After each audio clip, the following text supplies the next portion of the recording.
Assalamualaikum dan selamat sejahtera. Kali ini cikgu akan terangkan berkaitan dengan 6.7 iaitu peneutralan. Kita lihat yang pertama sekali. Apakah maksud peneutralan? Untuk peneutralan sebenarnya telah diterangkan dalam subtopik sebelum ni iaitu tindak balas antara asid dan alkali. Iaitu dalam sifat kimia asid dan juga sifat kimia alkali. Jadi apakah itu peneutralan? Peneutralan ialah tindak balas antara asid dan alkali atau base untuk menghasilkan garam dan air. Berikut dia punya persamaan dalam bentuk perkataan atau ayat. Di mana asid tambah itu bertindak balas dengan alkali atau base menghasilkan garam dan air. Untuk peneutralan, pelajar perlu tahu menulis persamaan kimia yang seimbang. Contoh yang diberikan ialah tindak balas antara asid hidroklorik dengan natrium hidroksida. Menghasilkan garam iaitu natrium klorida dan air. Kita reverse balik untuk menulis persamaan kimia yang seimbang. Asid dan alkali bertindak balas menghasilkan garam. Ingat lagi tak cikgu bagi formula yang untuk asid letak HX, untuk alkali ataupun ni kita letak LOH. Di mana X ni ialah anion untuk yang bergabung dengan hidrogen ion dalam asid. Jadi garam yang dihasilkan formulanya ialah LX. So kat sini logam L ialah natrium, X ialah klorida, ion klorida. So bila kita gabungkan jadilah garam natrium klorida dan hasil sampingannya ialah air. Itu daripada ion hidrogen dan ion hidroksida.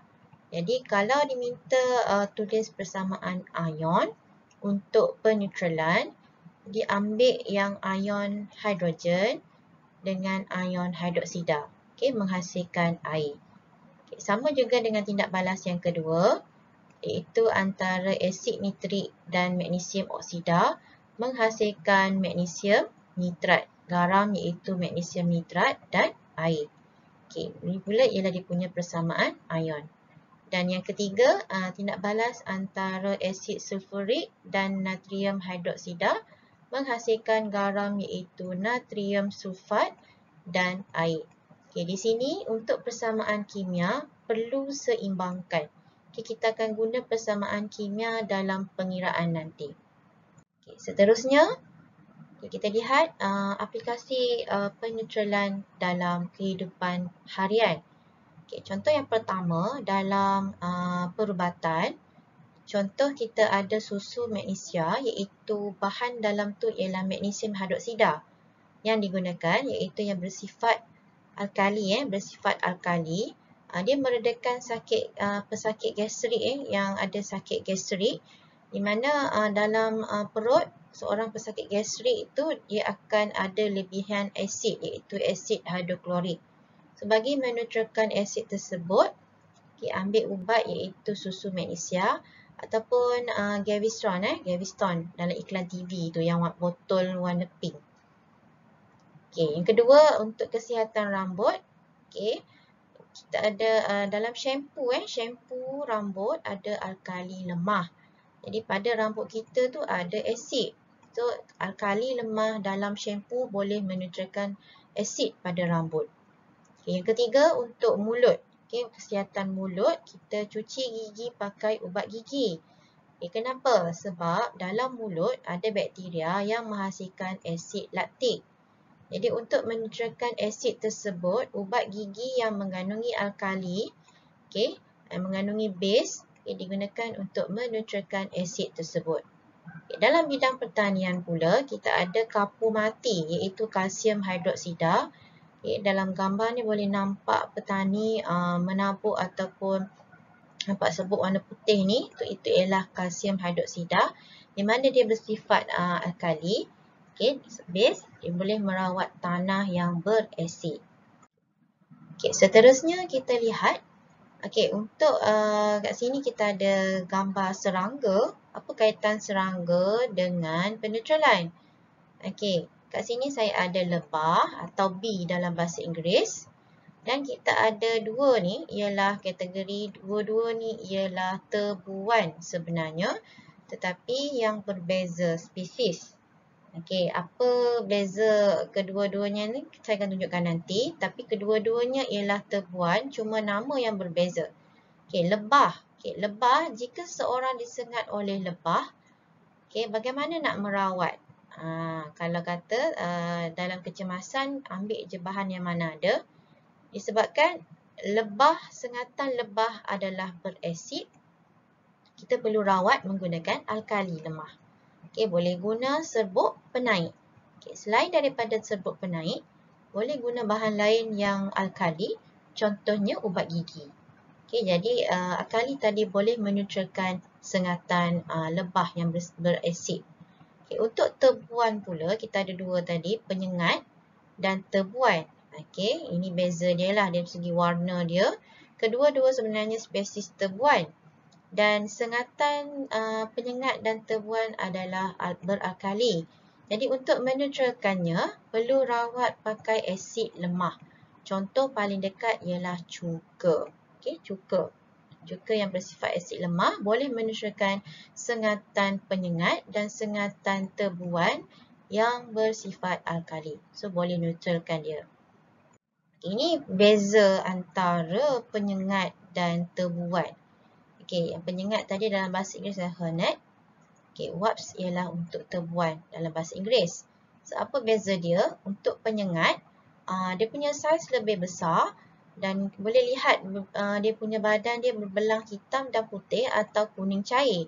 Tapi untuk tebuan, saiz dia lebih kecil dan warna badannya dia punya tu berbelang hitam dan kuning terang. Kuning, okey, kuning terang. Itu beza dia. Okey, untuk peneutralan ialah tindak balas tadi. Cikgu ada beritahu peneutralan ialah satu tindak balas. Kaedah yang digunakan untuk tindak balas peneutralan ni, kita guna kaedah pentitratan. Okey, apa itu pentitratan? Dalam bahasa Inggeris ialah titration. Jadi pentitratan ni ialah kaedah analisis kuantitatif. Kita nak tentukan isi padu asid yang diperlukan secara tepat. Untuk apa? Untuk neutralkan isi padu suatu alkali yang kita ketahui. Atau sebaliknya. Jadi kat sini perlu guna penunjuk asid base, okay, yang telah awak pelajari sebelum ni. Di mana penunjuk asid base ada banyak. Jadi untuk peneutralan, kita boleh pilih sama ada nak guna penunjuk phenolphthalein ataupun penunjuk metil jingga. Di mana sekiranya neutral, warna merah jambu phenolphthalein akan bertukar kepada tidak berwarna. Manakala untuk metil jingga, okay, warna kuning akan berubah kepada jingga. Okay, itu perubahan dia jika neutral. So dekat sini untuk takat. Okay, takat di mana proses peneutralan telah berlaku dan penunjuk asid base tadi bertukar warna, kita kata sebagai takat akhir. Okey, takat akhir. Okay, cikgu akan terangkan nanti dekat dalam gambar rajah, kita lihat. Okey, berikut ialah alat radas susunan untuk tindak balas atau kaedah pentitratan untuk tindak balas peneutralan. So, perlu ada kaki retort, okay, yang memegang burette. Okay, burette tu perlu diisikan dengan asid. Okay, kat bawah kita letak kelalang kun yang mengandungi alkali dan kita titiskan beberapa penunjuk asid base. Okay, kat sini boleh contohlah dekat gambar rajah ni kita ambil phenolphthalein. Okay, dalam masukkan alkali dan titiskan beberapa titis phenolphthalein. Nanti dia akan tukar jadi warna pink atau merah jambu. Untuk alkali, jika phenolphthalein dititiskan, dia akan berubah menjadi merah jambu. So dekat atas ni kita letak asid. Apa yang berlaku ialah Untuk neutralkan alkali, jadi asid akan dititiskan, dititiskan ke dalam kelalangkun ini. Titis demi titis dengan kita kontrol dia punya pili. Kita buka pili, pastikan asid dikeluarkan setitik demi setitik ke dalam alkali tadi. Jadi kat bawah ni ada satu jubin putih. Jubin putih ni perlu untuk melihat perubahan warna penunjuk tadi yang daripada merah jambu. Bila dah neutral, warna merah jambu akan bertukar kepada tidak berwarna. Tidak berwarna. Jadi kat sini mata perlu tengok betul-betul. Bila titisan terakhir tu menitik dan jika warna merah jambu tukar jadi tidak berwarna, maknanya dia dah capai takat akhir. Dia dah neutral. So, kita akan kira nanti berapa banyak isi padu asid yang digunakan untuk neutralkan alkali tadi. Itu ialah kaedah pentitratan. Kaedah pentitratan.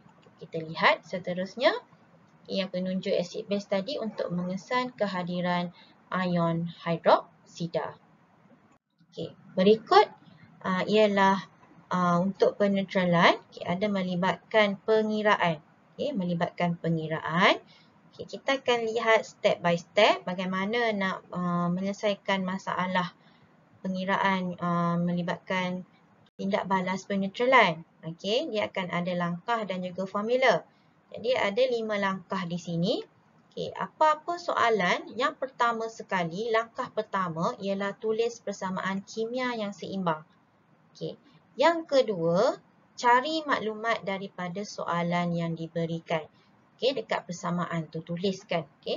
Kemudian yang ketiga, tulis maklumat persamaan jika melibatkan bilangan mol dan kira bilangan mol. Ada dua pengiraan bilangan mol. N sama dengan yang dah belajar, MV per 1000. Satu lagi untuk dah belajar tentang kepekatan juga. Jika diberi jisim, nak kira mol, N sama dengan jisim bahagi dengan jisim molar. Daripada dua formula ni untuk kira bilangan mol. Kemudian boleh gunakan bilangan mol tadi tu untuk kira balik maklumat yang perlu kita kira. Daripada bilangan mol, kita boleh kira. Jadi, untuk peneutralan, ada satu formula khas. Nak kira pengiraan yang melibatkan tindak balas peneutralan, iaitu MA-VA bahagi MB-VB sama dengan A bahagi B. MA ialah kemolaran asid atau kepekatan asid dalam unit mol desimeter padu. Ini kepekatan yang awak dah belajar.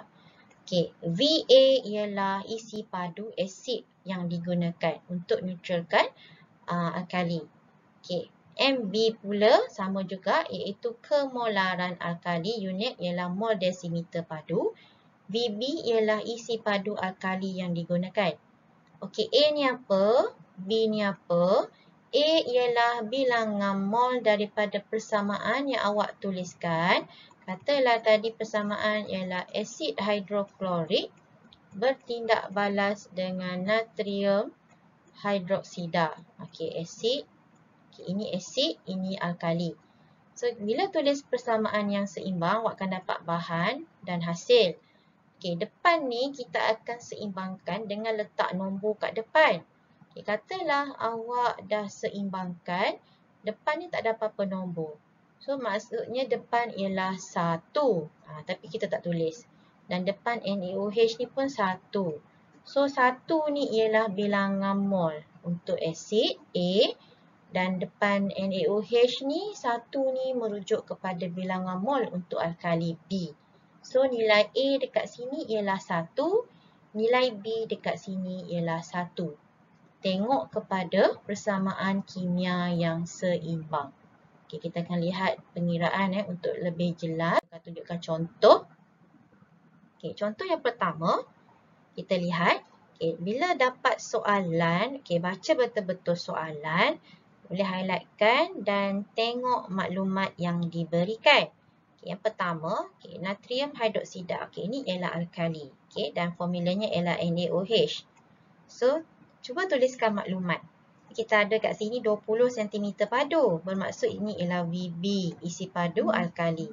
0.25 pula ialah kepekatan untuk alkali. Okey. So, neutralkan dengan asid. Dia bagi asid. So, ini ialah Ma. 0.2 ialah Ma. So, dia suruh awak kira Va. So, apa-apa pun soalan, langkah pertama, tulis persamaan kimia yang seimbang. Okay, seimbangkan dengan melihat dekat depan asid dan alkali. Kat sini A1, B pun 1. Dan maklumat yang awak conteng tadi dekat soalan, boleh tuliskan balik. MA berapa, okay, MB berapa, VA yang kita nak kena kira, VB kita dah tahu 20. Kemudian, tulis balik formula ini. Tulis formula ini dulu, kemudian gantikan, masukkan nilai. So, dia akan dapat 0.2 darab VA bahagi 0.25 darab 20 sama dengan 1 bahagi 1. Okay, 1 bagi 1 ni A lah. A1, B pun 1. Dan menggunakan kaedah matematik biasa, kiralah VA dapat 25 cm padu. Okay, dalam pengiraan tidak perlu masukkan unit. Tetapi jawapan terakhir wajib ada unit. Okay, baru kira betul. Okay, seterusnya kita contoh kedua. Yang ini dia bagi maklumat GSIM. GSIM pelajar. So kat sini kita ada zinc oksida iaitu base. Okay, kita ada asid. Asid nitrik. So dia bagi maklumat ada ialah Va. Dia suruh kira kepekatan asid dalam mol. So dia suruh kira apa? Dia suruh kira kemolaran asid. Tetapi dia tidak berikan MB dan tidak berikan VB. So apa yang awak perlu buat tadi langkah sebelum saya tunjukkan. Okay, ikut step. Langkah pertama, tulis je persamaan. And then, seimbangkan. Okay, awak akan dapat, kat sini 2 lah. A nilainya 2. B nilainya 1. Okay, dah dapat AB. Okay, tak apa. Kat sini, sebenarnya kita nak tengok ratio. Okay, kita nak tengok ratio dia. Okay, ratio dia berapa. So, jadi, langkah seterusnya ialah, daripada maklumat yang diberikan iaitu GSIM, kena kira mol. Okay, ingat lagi tak? Mol ada kaitan dengan GSIM iaitu GSIM bahagi dengan GSIM molar. Okay, jadi untuk zinc oksida dia bagi 4.05 GSIM bahagi dengan GSIM molar, masukkan nilai 65 tambah 16. So, awak akan dapat 0.05. Jadi ratio kat tadi ialah 21. Kita nak kira kemolaran atau kepekatan asid menggunakan formula N sama dengan MV per 1000. Dah tak pakai dah MAVA tadi sebab MB, VB dia tak beri. So kita guna kaedah ini, formula ini. Di mana untuk kira MA mesti tahu bilangan mol. So langkah seterusnya daripada nisbah kita tahu 2 mol asid bertindak balas dengan 1 mol zinc oksida. So, kita dah kira tadi untuk zinc oksida, nilai sebenar bilangan mol ialah 0.05. So, daripada nisbah tadi, kita dah boleh kira untuk asid 0.05 darab dengan 2. So, dapat 0.1. Dan masukkan 0.1 dalam persamaan ini. Okay, di mana N 0.1, kita nak kira MA. VA dah tahu 50 daripada soalan. And then bahagi 1000. Kiralah M. M iaitu kepekatan. So, awak akan dapat 2 mol desimeter padu. Okay. Untuk pengiraan, okay, kita lihat aktiviti 6.14. Okay, sama. Okay, perlu baca soalan, tengok maklumat yang diberikan. Okay, ini ialah alkali, ini ialah asid. So, ini ialah VB. Tuliskan. Ini ialah MB. Ini pula ialah MA dan dia suruh kira isi padu iaitu VA. Okey, so langkah pertama tadi apa? Tulis persamaan. Okey, tulis persamaan dan seimbangkan. Okey, awak akan dapat nilai A kat depan ni 1, nilai B ialah 2 dekat depan untuk alkali. Masukkan dalam persamaan. Okey, persamaan ni kena tulis dulu. Okey, masukkan je nilai-nilai tadi MA berapa, VB berapa, MB berapa. Masukkan je. Yang kita tak tahu ialah VA. AB, nilai A dengan nilai B, lihat di depan persamaan yang awak tuliskan tadi dan seimbangkan. Okay, kalau tak ada apa-apa, maksudnya A ialah 1 lah kat depan ni. So, gantikan sahaja, dapatlah isi padu 25 cm padu. Okay. So, macam biasa, dalam pengiraan tidak perlu tulis unit, tetapi jawapan akhir wajib tulis unit.